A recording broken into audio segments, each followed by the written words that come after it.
Hi everyone, LP here, and we are currently at 24 days, and nobody knows what's going on with these drones. So what I did is I actually did a little bit of analysis on this. I do have a background in this, and I do have some experience with drones. It's kind of from another life. It doesn't matter. Here's what you need to know. The recent drone sightings over New Jersey have drawn attention from the FBI, the FAA, local authorities. Reports describe clusters of drones, some reportedly car-sized. I even heard SUV this morning, flying in formations over areas including Morris, Somerset, Warren, and Sussex counties. Notable sightings include 5 drones near Parsippany and a potential fixed-wing aircraft along the Raritan River. Now, these incidents have raised public concern, and though officials emphasize that there's no confirmed threat of safety, the FAA has implemented temporary flight restrictions in sensitive areas like the Picatinny Arsenal, which looks like that is in, where is the Picatinny? In Rockaway Township, New Jersey. I'm not sure how I'm going to work this video, but I think I'm going to throw some graphics up for you guys. If you don't see them, you don't see them, but I just want to get the information out to you. Now, not only is they're talking about the Picatinny Arsenal, but also Trump National Golf Course in Bedminster. Authorities encourage the residents to report unusual drone activity, stressing that improper use could lead to penalties, including fines and revoked licenses, because in some cases you actually have to have a license to operate a drone. Now, with all that said,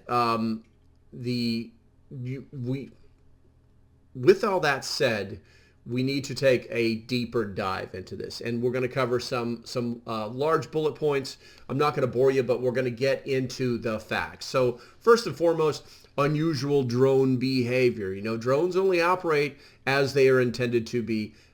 They only fly the way where they were intended to fly. They don't just kind of zippity-doo-dah all over the place. They have a very specific flight pattern based off of the aerodynamics of the airframe itself. I mean, unless you do something like that, right? But there are reports that describe clusters of drones flying at night in formations and possibly including a fixed-wing aircraft. Now, while such behavior is not uncommon for surveillance or military exercises, the lack of public acknowledgement from relevant agencies raises doubts about official involvements. The U.S. government exercises typically include an advanced airspace coordination and public notifications unless classified for specific reasons. Now, you can actually go to a website called skyvector.com, and you can actually see if, I think it's an ATOR is the name of it. It's very similar to a NOTAM or Notice to Airmen, and it basically says, hey, drones are going to be operating in this area at this altitude for this period of time for this reason. And this is public access stuff, so it's very easy to find if something is there. Now, unfortunately, with all these cases, none of these documents were filed, so it's really freaking even the FAA out.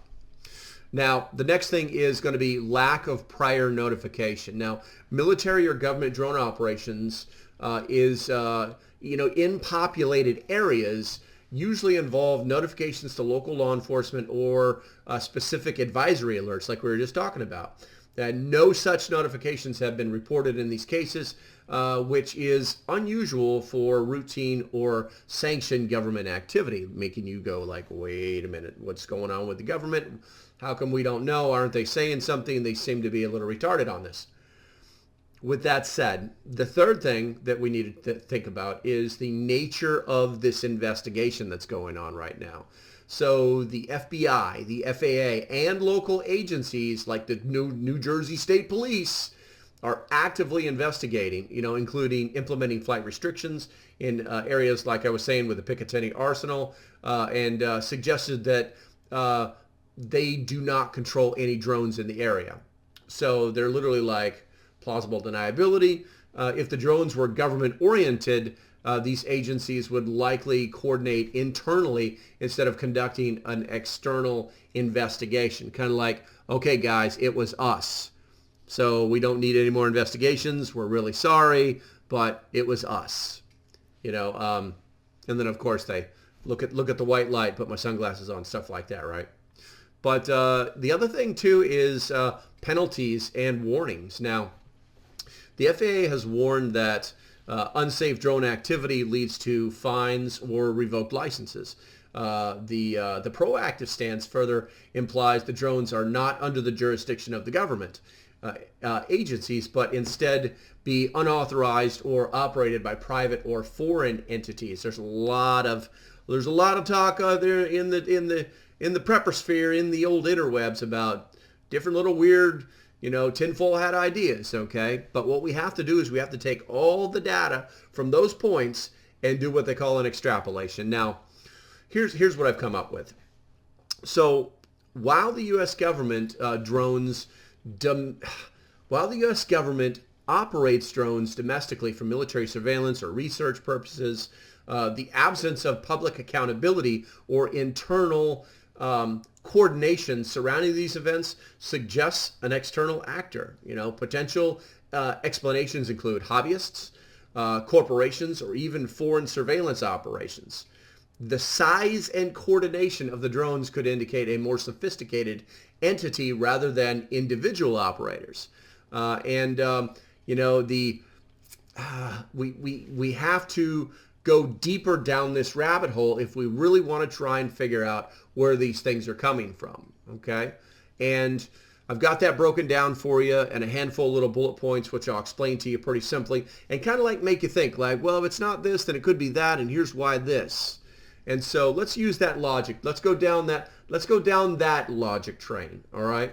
So the first thing is foreign surveillance or espionage. After what happened this year with the Chinese balloons, it's very easy to go, whoa, what's going on here? Which could loop back to it could turn into what they call a logical thought loop. So within foreign surveillance and espionage, there's a simple thought process, So we can break it down into advanced capabilities. These drones are described as car-sized and operating in coordinated clusters, potentially indicating a level of sophistication beyond what the hobbyist drones would be. Foreign actors like China or Russia are known to deploy advanced UAVs for intelligence gathering. Recent geopolitical tensions make this a plausible explanation. Something else to think about is fixed-wing aircraft. Reports of fixed-wing aircraft suggests a higher payload and extended range consistent with foreign military or intelligence surveillance programs. And then another thing to think about underneath the surveillance or espionage is precedents. Now, similar incidents have been reported near critical infrastructure in the U.S., including energy facilities and military bases aligned with foreign reconnaissance goals. So we really have to think about, it's like the who, what, when, where, how, and why is the biggest question when we talk about foreign surveillance or espionage. The next big point is corporate or industrial espionage. Nobody's talking about this stuff, okay? So these could be something simple like focusing on sensitive areas, like the Picatinny Arsenal, which these drones have been flying all the way around. Nobody's actually said that in the news, but that's where they've been going to, which is it's a military research and development site. Most of the stuff that's done at Picatinny has a lot to do with artillery and basically munitions, ground munitions, some missiles. It's not huge, okay, but it still deals with some sophisticated technologies that the military has. Sophisticated drones could be employed to collect visual or electromagnetic intelligence. And then there's unregulated corporate use, which is just plain scary. Corporations testing autonomous drone swarms, might inadvertently breach restricted airspace, though this is less likely due to the risk of significant penalties. So we want to think about those things when we talk about corporate or industrial espionage. Something else we want to talk about is private operators with advanced technology. The computer was born in some dude's garage in California, right? Yeah, let that one sink in. So there's a lot of stuff that's available for you to build things with out there that you can just literally buy on eBay and then put it all together and make it do things. If you've got the brain power and the ingenuity to do it, someone could build something like this. But it's questionable because it's so large, or it's reported to be the size of a car. So with private operators with advanced technology, there's really only one thing to think about in there, and that is what we call a non-state actor. Now, wealthy private entities, hobbyist groups, or non-state actors with access to commercial off-the-shelf components might have developed these drones for testing swarm or navigational techniques. This behavior suggests deliberate coordination, which could be demonstrated or tested rather than just for surveillance. So something to think about when we talk about private operators and advanced technology. Another thing we need to think about is something called hybrid threats or proxy operations. We've probably all heard the term proxy. So with that, you've got proxy usage and hybrid warfare. Now with proxy usage, you've got foreign states might operate through proxies or third-party contractors to test responses to U.S. authorities while maintaining plausible deniability. Also with hybrid warfare, these operations could assess the robustness of the U.S. response mechanism to potential unconventional airspace incursions or element of modern hybrid warfare. And this is starting to my nose is killing me, sorry. This is starting to make me think more and more it could be something to that effect. It could be like a third-party hybrid warfare situation because our measured response is really bad right now. So the next thing we need to do is, evaluate intentions. There's surveillance, provocation, and cybersecurity risks. Now, with surveillance, monitoring military or sensitive sites. That's what it means. It's surveilling then. With provocation, testing U.S. reaction time and protocols, kind of like probing to see what happens. And then you've got a cybersecurity risk. Drones equipped with cyber infiltration such as signal interception, which we all know the Chinese balloons were doing. So there's things to think about with that as well. Now, some counterpoints, because we have to be play the devil's advocate here as well. So, authorities have not publicly identified foreign links, and there's no explicit evidence of external control yet. And then you've got drone activity violating restricted airspace without immediate overt consequences may also point to domestic uses or issues like enforcement gaps. So this could literally just be Johnny Joe Schmo who invented himself a big old drone. Him and his buddies are all flying him out in New Jersey after the sun goes down. But there's other questions that have to be answered that we can't answer here. I can't, there's no way we can answer them here. Like, why, when a New Jersey State Police helicopter approaches one of these drones, it turns off its lights and disappears. How did that happen? That's someone had control of something and they made it so the lights could turn on and off. So that's interesting. That's interesting. But more interesting to that is that it didn't just zoom, it was gone at 350 million miles an hour like an alien ship would, in our brains, disappear. It did maneuver like zoom, zoom, zoom, zoom, zoom, at odd angles. And in fact, there's only been one report of the perception that it actually moved very oddly. But if you understand how drones work that are basically quadcopters, then you understand that they can easily slide left, right, back, and forth in the air. So, all right. So the big speculation is that, and we've heard of this.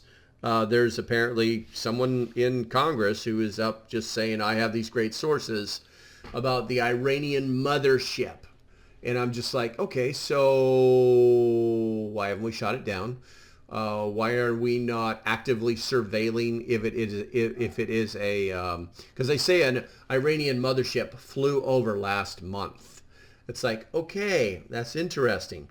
How is it still loitering? If it's still airborne for over a month, how is it doing that? Is it advanced solar technology with, lofting capabilities and giant wingspans that's carrying these drones? How is this happening? And oh, by the way, how are the drones getting back to the mothership? Because there's currently no known technology for reattaching drones to mothership drones. It sounds a little crazy, but they do mothership droning in the Ukraine war. They'll actually mount two armed drones upside down underneath what is a large gliding but gas-powered drone. It's just got a large wingspan, can carry more weight, can carry a couple drones. They see a target, they throw it out there and see what they can do with it. It extends the range. So these things do exist. All right. Now, what we have to do is we have to look at this logically. Now, when we start talking about, we have to look at Iran before somebody says there's an Iranian mothership on the coast and but is offering no proof of it whatsoever. He's like, my high sources, very high sources. And I'm just like, okay, good to go. Well, I'm going to call bullshit on that. That's what I'm going to call. All right. And if I'm wrong, I'm wrong. I guess we'll find out in the next few days when they find the Iranian drone ship. I'm just trying to figure out why it hasn't are they really that scared to let people know that the Iranians were messing with us? Okay, sorry about that. That was actually Refuge. That was Bobby from Refuge Medical. He had a question for me. All right, so we need to talk about Iran. So in our analysis of Iran, we need to figure out if it's logical that they would have this mothership or whatever it is. Now, the way we do that is we're going to break this down into different things. First, we're going to talk about Iran's drone capabilities. We've got to talk about operational range and deployment. Iran has developed drones capable of long-range missions, like the Shahed 136, and it's used for surveillance as well as a loitering munition. There are some reports that suggest Iran uses mothership tactics, deploying drones from ships to extend their operational range, including for maritime surveillance or attacks. So Iran has done it before from a mother ship that is not flying, but is actually out in the water someplace. And then you've got is there what they call a technical fit? Aerial mothership tactics, involve drones flying in formation, aligned with Iran's interest in advanced swarm technologies. However,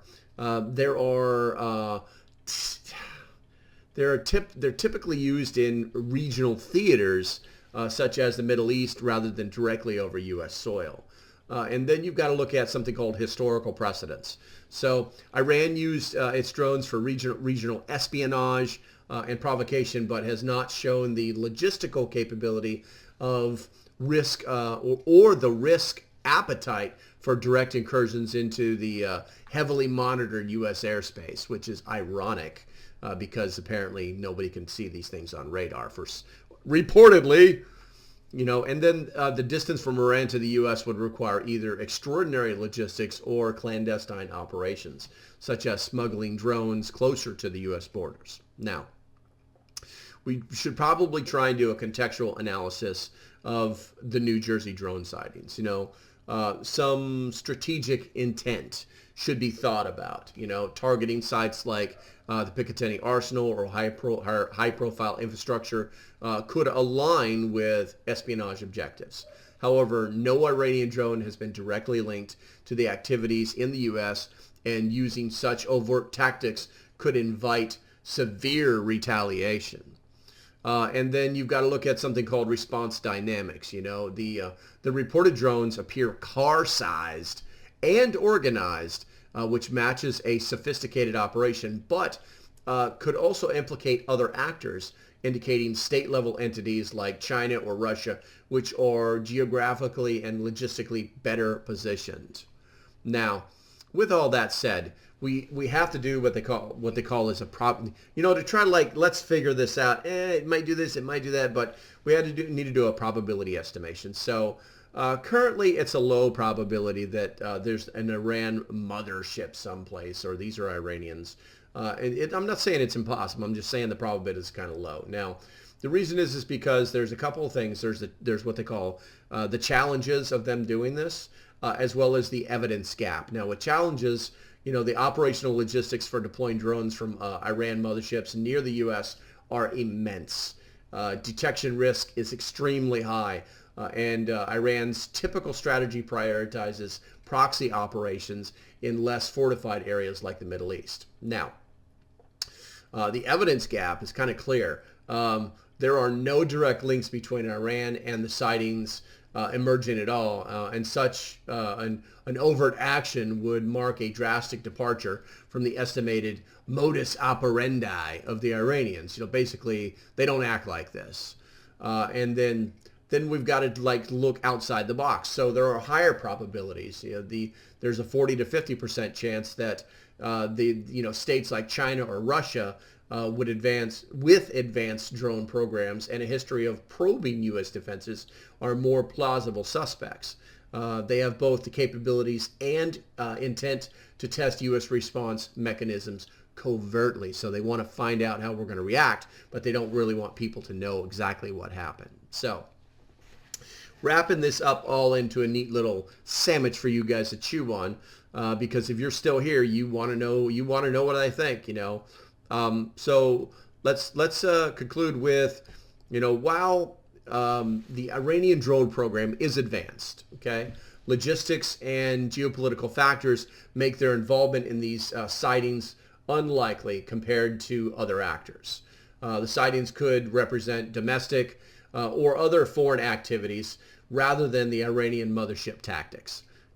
Further evidence, such as drone origins or captured models, would refine this analysis. So basically, we're still in the state where we only know what we know, which is very little. Okay, blinky lights in the sky. And my last piece of advice, guys, don't shoot at the drones. And here's why. Don't run. We are your friends.